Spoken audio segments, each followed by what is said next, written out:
Hello guys, আসসালামু আলাইকুম সবাইকে। আশা করি আমি আপনাদের আজকের জীবন জীবা পরীক্ষাটি খুব ভালো গিয়েছে। অষ্টম শ্রেণী থেকে জীবন জীবা পরীক্ষা গিয়েছে। আমি আমি আশা করি আপনারা সবাই খুব ভালোভাবে আনসার করে আসতে পারছেন। সবাই যেন ত্রিভুজ পায় সেই দোয়া করি।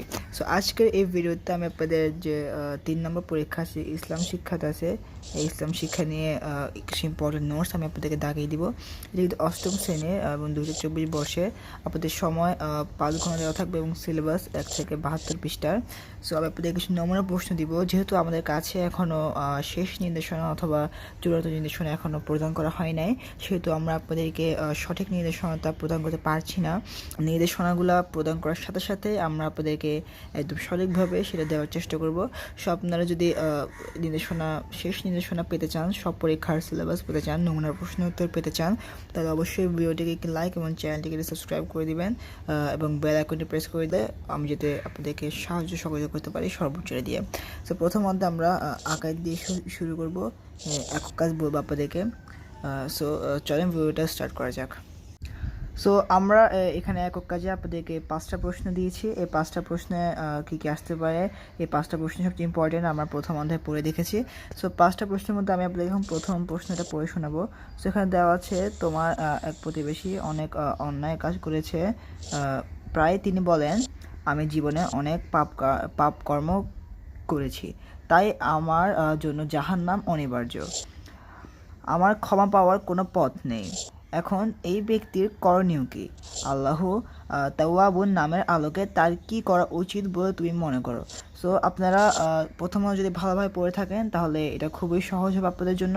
আপনারা খুবই সিম্পলি এটা আনসার করতে পারবেন। তবু যদি আপনারা এটা আনসার চান, যদি চান যে আমি আপনাদেরকে এটা আনসার সহ একটা ভিডিও দিই, তাহলে অবশ্যই ভিডিওতে একটি 50 লাইকস কমপ্লিট করে দিবেন এবং চ্যানেলটিকে সাবস্ক্রাইব করতে কখনোই ভুলবেন না।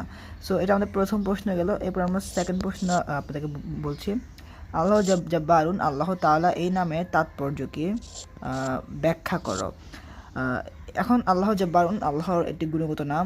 এই গুণগত নামের ব্যাখ্যা আপনাদের করতে হবে। বইয়ে সব কিছু দেওয়া আছে, বই ভালোভাবে রিডিং দিলে বই শুরুর দিকে এই প্রশ্নগুলোর উত্তর আপনারা পেয়ে যাবেন। ভালোভাবে রিডিং দিলে আপনারা ইজিলি পারবেন। আর যদি চান, আমি তো বললামই, ভিডিওটিতে 50 লাইক কমপ্লিট করে দেন, আমি সাথে সাথে একটা আনসার সব ভিডিও দিয়ে দিব। এরপর 3 নম্বর প্রশ্ন, যেখানে দেওয়া হচ্ছে খতমে নবুয়ত বলতে কী বোঝো? বর্তমান সময় এসেও খতমে নবুয়ত নিয়ে কিছু মানুষ সন্দেহ পোষণ করে, এই ব্যাপারে তোমার মূল্যায়ন কি, বর্ণনা দাও। এই প্রশ্নটা আপনারা খতমে নবুয়ত যে এটা আছে, চ্যাপ্টারটা মানে প্যারাটা আছে, সেটা খুব ভালো করে পড়বেন, পড়লে আপনারা এটাও পারবেন। সো আমাদের 4 নম্বর প্রশ্ন হচ্ছে, মানুষের মৃত্যুর পরবর্তী জীবন হচ্ছে পরকালীন জীবন। পরকালীন জীবনের 4টি স্তর সম্পর্কে লিখো। এগুলো বই দেওয়া আছে, আপনারা খুব ভালো করে পড়ে আসবেন, তাহলে আপনারা খুব ভালো করে এটা আনসার লিখতে পারবেন। এগুলো কিন্তু খুব বড় ভাবে আনসার লেখা যায় যদি চান, যেহেতু ইসলাম শিক্ষা অবশ্যই অনেক কিছু মিলিয়ে লেখা যায়। সো এটা ছিল 4টা প্রশ্ন। সো 5 নম্বর প্রশ্ন আমি আপনাদেরকে একটু পরে দেখাচ্ছি। 5 নম্বর প্রশ্ন, সো মহান আল্লাহ মহাবিশ্বের সব কিছুর স্রষ্টা, কিন্তু অনেকের সাথে তার অন্যকে শরিক করে। শিরক কী ধরনের গুনাহ? শিরক সম্পর্কে 3টি বাক্য লিখো। সো এটা ছিল আমাদের 5 নম্বর প্রশ্ন।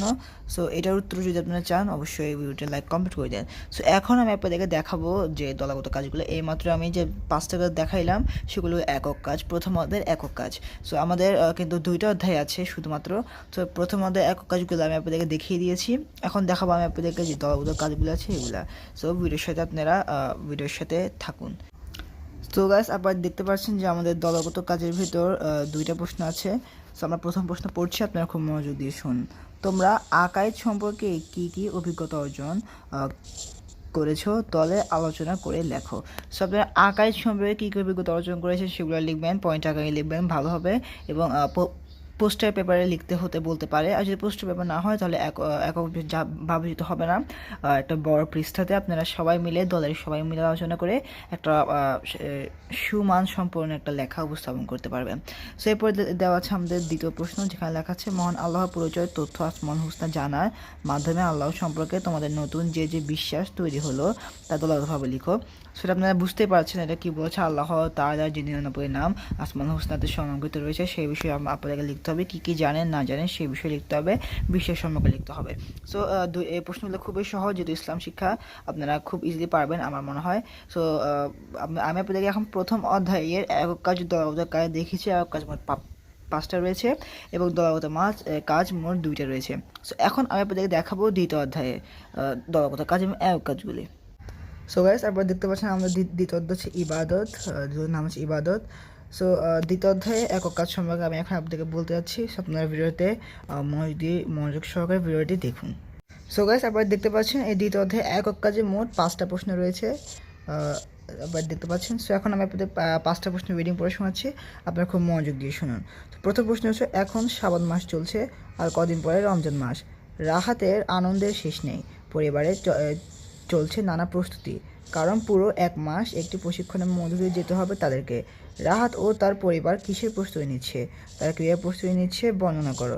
তো রাহাত আর তার পরিবার কিসের প্রস্তুতি নিচ্ছে, আর আপনার প্রশ্ন শুনে বুঝতে পারছেন রাহাত ও তার পরিবার রমজান মাসে রোজা রাখার জন্য প্রস্তুতি নিচ্ছে, এবং অবশ্যই রোজা কিন্তু প্রত্যেক বছর একবার আসে, যার ফলে তারা খুবই আনন্দিত। সো এগুলো একক কাজ আপনারা বর্ণনাকারে খুব সুন্দরভাবে লিখতে পারবেন। এবং যদি আপনারা উত্তর চান তাহলে অবশ্যই আমাকে ভিডিওতে 50 লাইক করে দেবেন এবং কমেন্টে উত্তর লিখতে ভুলবেন না। তো সেকেন্ড প্রশ্ন আমি রিডিং পড়ছি, আপনি খুব ভালো করে শোনেন। তোমার এক প্রতিবেশী অঢেল সম্পত্তির মালিক, কিন্তু জাকাত আদায়ের ব্যাপারে সে অনাগ্রহী, তার পরিণাম কি, বর্ণনা করো। তো আপনারা বই রিডিং পড়লে বুঝতে পারবেন, ওখানে লেখা আছে জাকাত না দিলে কী হয় না হয়, সেই সব আপনারা বর্ণনা করতে পারবেন। সো 3 নম্বর প্রশ্ন হচ্ছে, প্রত্যেক মুসলমানের নর-নারীর উপর সালাত আদায় করা ফরজ। সালাতের গুরুত্ব কতটুকু বলে তোমার মনে হয়, বর্ণনা করো। এটাও খুব সিম্পল এবং একটা কমন সেন্সের প্রশ্ন। আপনি যদি আসলে যে মুসলিম হয়ে থাকেন, এই প্রশ্ন উত্তর করা কোনো ব্যাপারই হবে না বলে আমি মনে করি আপনার কাছে। তো এখন 4 নম্বর প্রশ্ন আমি রিডিং পড়ছি। হজ বলতে কী বুঝো, হজ ফরজ হওয়ার শর্ত কী কী, বর্ণনা করো। সো এটা খুবই সিম্পল প্রশ্ন, বই একবার রিডিং দিলে আপনারা খুব ভালোভাবে এগুলো উত্তর লিখতে পারবেন। আমি যা মনে করছি বললাম আর কি। সো এরপর 5 নম্বর প্রশ্ন, এখন 5 নম্বর প্রশ্ন বলছি আপনাদেরকে। তো 5 নম্বর প্রশ্ন দেওয়া আছে হজের ওয়াজিবগুলো কী কী, সেগুলো বই পড়লে আপনারা খুব ভালোভাবে দেখতে পারবেন।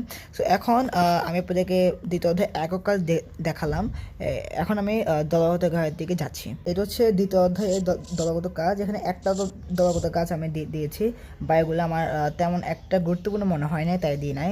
এটা সবচেয়ে বেশি গুরুত্বপূর্ণ, এটা খুব ভালো করে পড়ে যাবেন, যেহেতু একটাই ভালো করে পড়ে যাবেন। সো আমি এটা পড়ছি যে সালাত সংক্রান্ত শিক্ষা আমাদের নিজের জীবনে যেভাবে প্রয়োগ করতে চাই দলগতভাবে লিখো।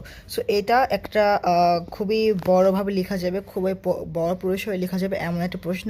সো আপনারা একটু চিন্তা ভাবনা করে কমন সেন্স খাটিয়ে আপনারা সিম্পলভাবে যদি একবার বইটা রিডিং দেন, অধ্যায় 2টা রিডিং দেন, তাহলে খুব ভালোভাবে এটা দলগতভাবে পোস্টার অথবা যে কাগজ হোক, পোস্টার পেপার যেখানে হোক, সেখানে খুব ভালোভাবে আপনারা লিখতে পারবেন বলে আমি আশা করছি। সো এটাই ছিল আমাদের সাজেশন প্রথম এবং দ্বিতীয় অধ্যায়ে ইসলাম শিক্ষা অষ্টম শ্রেণীর সাজেশন। তারপরে এখানে শুধু প্রশ্ন দেওয়া আছে, উত্তর দেওয়া নাই। তারপরে যদি উত্তরগুলো চান তাহলে অবশ্যই ভিডিওতে 50 লাইক করে দিবেন এবং কমেন্টে উত্তর লিখতে ভুলবেন না, এবং চ্যানেলটিকে অবশ্যই সাবস্ক্রাইব করে দিবেন চূড়ান্ত নির্দেশনা পাওয়ার জন্য। সো আমি আশা করি আপনাদের পরীক্ষাগুলো খুবই ভালো যাবে। দোয়া করি সবাই ভালো থাকবেন, সুস্থ থাকবেন। আল্লাহ হাফিজ।